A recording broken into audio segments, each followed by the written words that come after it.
Hey, it's Dr. Vanessa, the People's Nephrologist, back again. This time I'm going to try something a little different.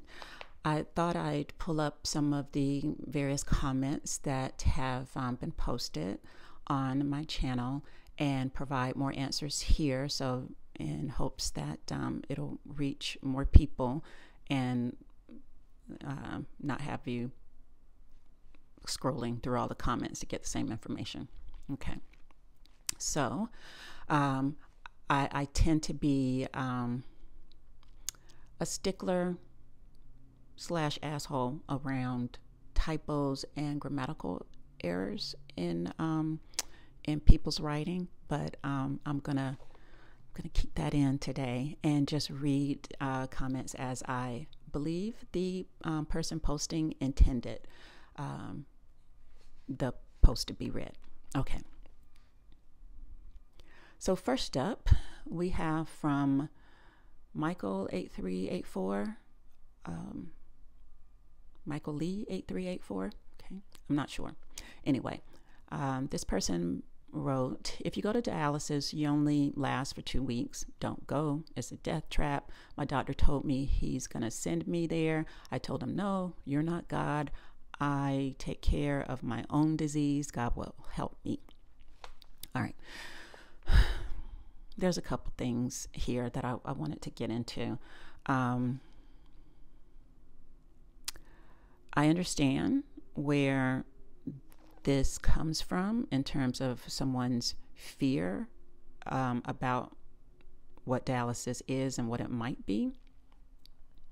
And at the same time, what we're not going to do is post ignorance on my channel. It may take me a minute or two to see it, but I will delete it because I'm just not having it. I did respond to this one, and I thought it would be good as an example of what I'm not having. And again, I tried to respond with as much empathy as I could to this post because, again, I do understand that it comes from a place of fear. However, it's just so not true. It might be true for a very small percentage of people with kidney failure, like the very old or frail with lots of medical problems besides kidney failure. That very small group of people may not live longer with dialysis, but everybody else is going to get some survival benefit. They're going to live longer. And yeah, it's not all rosy. No, it's tough, but hopefully someone who is healthy enough to get a transplant, it can be the bridge to help them survive, live long enough to get a transplant. And for those who can't get a transplant, hopefully the hope is that dialysis will allow them to live longer and enjoy all the other things that life has to offer outside of dialysis. Okay. And the other piece that I want to comment on is the God part. I'm not here to shit on anybody's religion. To each their own, as long as they're not hurting somebody else. And again, as I understand it, this comes from a place of fear. People don't want this to be true for them. I get that. And at the same time, I wish people could see doctors, medication, healthcare in general as part of God's plan for them rather than expecting or hoping for some miracle. Because, I mean, if I'm being blunt about it, what makes you think you're so special? Like, do you really think you're the only person that has strong faith so that God is going to take away the kidney failure for you? There's 500,000 and some odd other folks who are on dialysis at any given moment. And I'm sure all of them aren't heathens.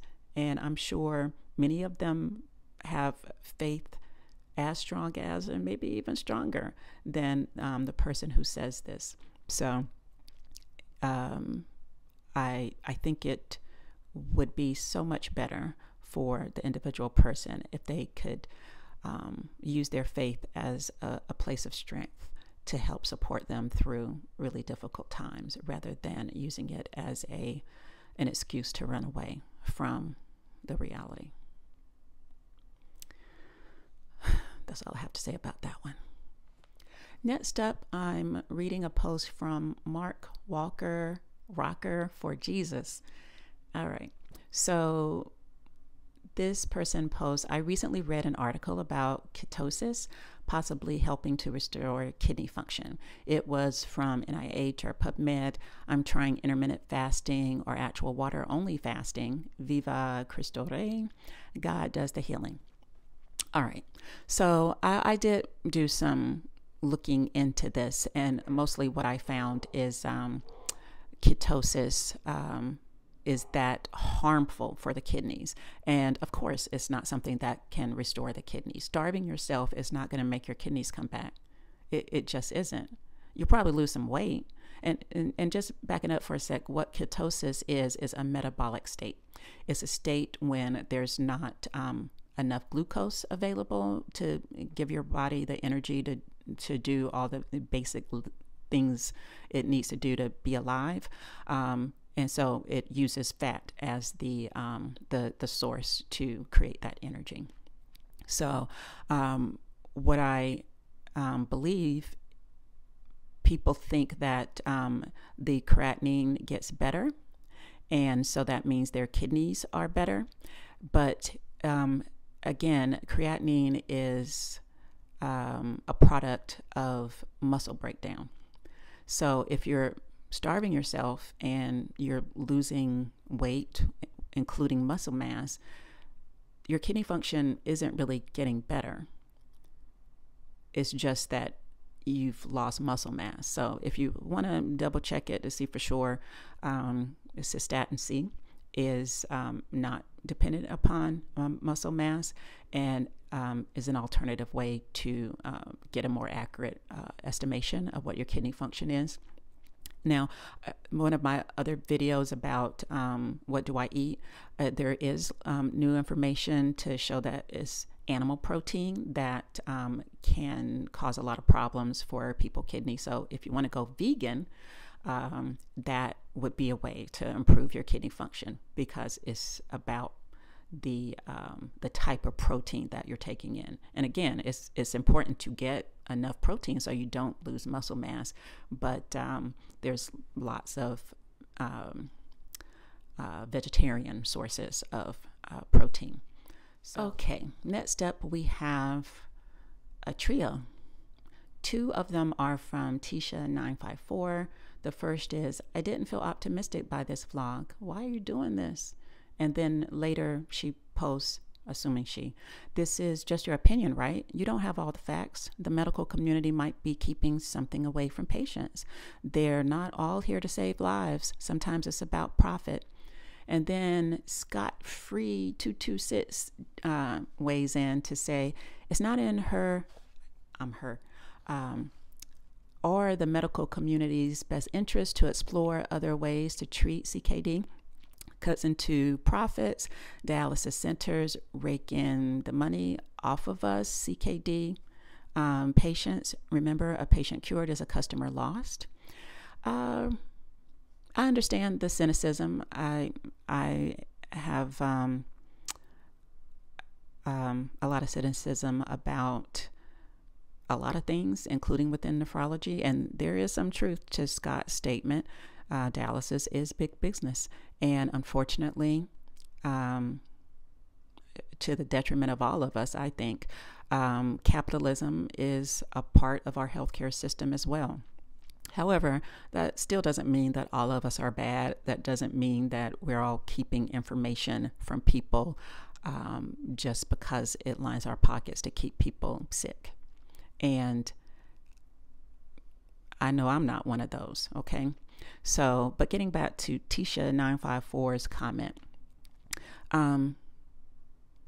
some of what I'm saying is my opinion, and a lot of it is actual facts. And I think my opinion as someone who's board certified in internal medicine and nephrology, and has had 10 years of clinical experience in just nephrology, and did quite a bit of research. I think my opinion is worth something. And again, there's a lot of facts in there. But if you're expecting rainbows and cotton candy from me, then this is not the video channel for you, because I am not about giving false hope to people. I believe that the hope is in having accurate information so that you can make the best decisions for yourself. And the hope is in, just because you have kidney disease or just because your kidneys are failing, it doesn't mean it's completely over for you.